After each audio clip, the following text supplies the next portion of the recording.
wabarakatuh. Apa kabar teman-teman? Semoga kabar teman-teman baik-baik saja ya. Bertemu lagi dengan Miss Nia. Hari ini kita akan belajar tema 2 yaitu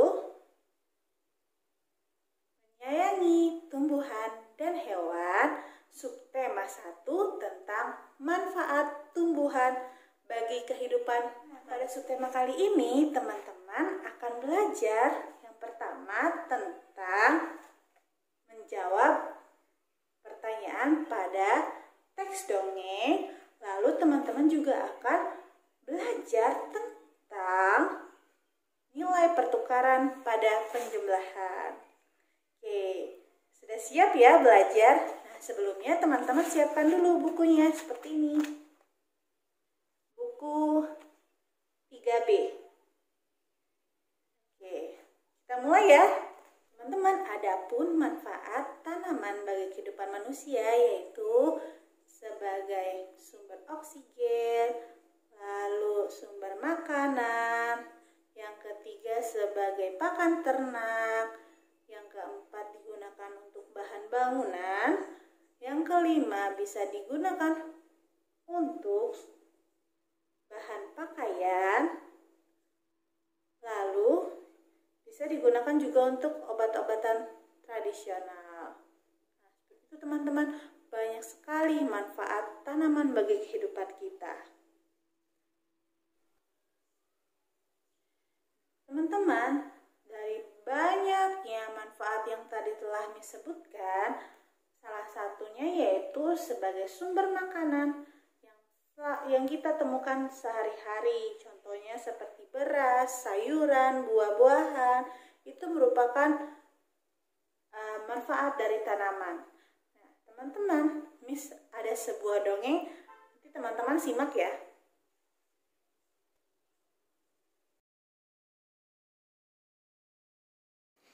Persahabatan pohon jambu biji dan tanaman tomat. Di sebuah negeri tumbuhan, ada tanaman tomat dan pohon jambu biji yang berteman sejak kecil. Mereka bermain bersama setiap hari. Suka dan duka mereka lalui bersama-sama. Ketika sudah besar dan dapat menghasilkan buah, persahabatan tanaman tomat dan pohon jambu biji berubah. Karena tanaman tomat lebih cepat berbuah daripada pohon jambu biji. Pohon jambu biji merasa tidak percaya diri. Apalagi tanaman tomat senang memamerkan hasil buahnya kepada pohon jambu biji. Pohon jambu biji merasa sedih dan tidak mau bermain lagi. Bulan pun berganti. Buah dari tanaman tomat semakin banyak siap dipetik. Tanaman tomat merasa senang karena dirinya bermanfaat bagi manusia. Sementara pohon jambu biji hanya termenung dan berharap ia dapat segera berbuah.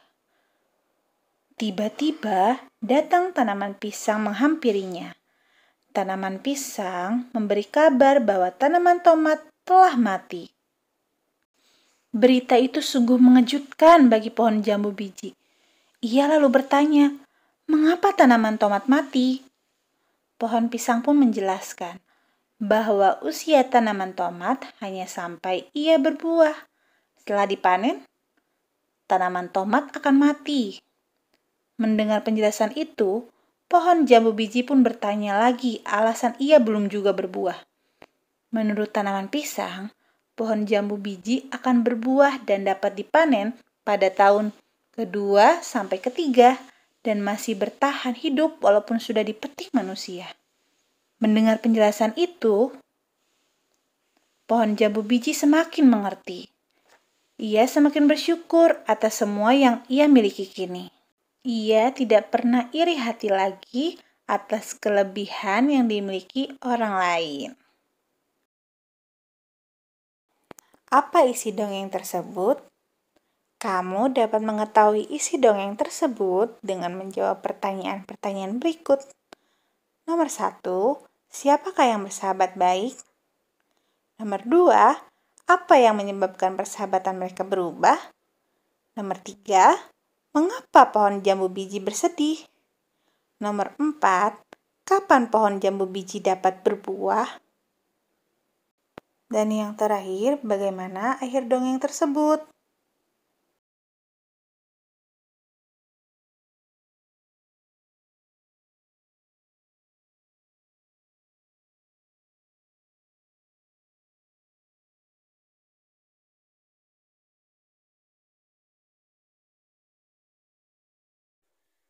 Nah, tadi kita sudah mendengarkan dongeng dan menjawab pertanyaan berdasarkan teks dongeng.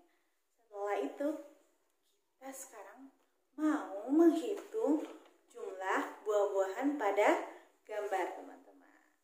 Mohon disimak ya. Oke, teman-teman.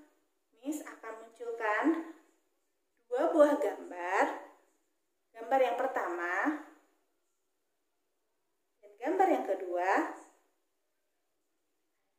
Coba teman-teman hitung jumlah pada gambar pertama dan jumlah buah pada gambar yang kedua. Oke, Miss mau tanya nih, pada gambar pertama, pada keranjang biru, jumlah apelnya ada berapa ya? Ya, hebat, yaitu ada 9 buah apel. Pada keranjang yang kedua, benar sekali, jumlahnya adalah 6 buah apel. Kira-kira kalau kita satukan dari 2 buah keranjang ini, maka bagaimana cara menulisnya? 9 ditambah 6 sama dengan berapa? 15. Nah, teman-teman, kalau misalkan Miss tulis 6 dulu nih, baru ditambah 9, kira-kira hasilnya sama tidak ya? Kita tulis dulu yuk. 6 ditambah 9.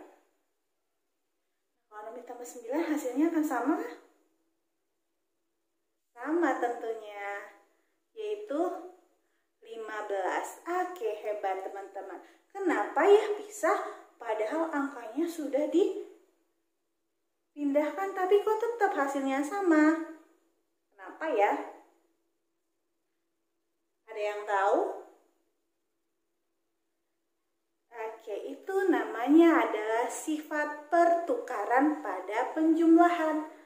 Artinya, mau angkanya ditukar, mau angkanya posisinya yang tadinya di depan dipindah ke belakang, yang belakang dipindah ke depan, hasilnya akan tetap sama, teman-teman. Seperti itu. Kita ke contoh yang kedua ya. Nah, ini contoh yang kedua. Miss akan tampilkan gambarnya lagi. Ini adalah gambar buah apa ya? Iya, jeruk. Jeruk. Sebelah sini, Miss tampilkan lagi gambar selanjutnya, gambar kedua.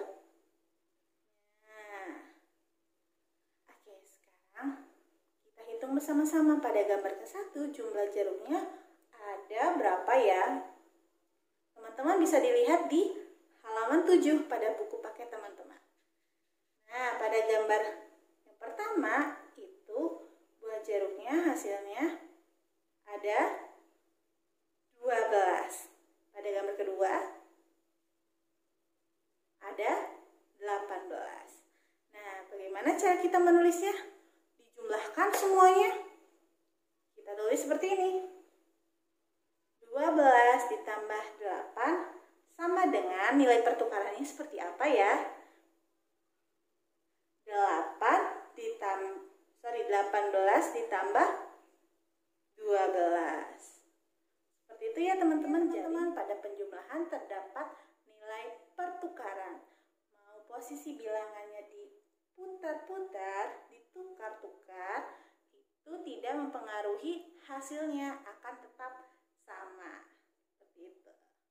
Semoga teman-teman selesai pembelajaran hari ini, teman-teman bisa pelajari lebih lanjut lagi pada buku paket 3B-nya pada sub 1 pembelajaran 1 dan 2. Terima kasih teman-teman atas perhatiannya. Wassalamualaikum warahmatullahi wabarakatuh.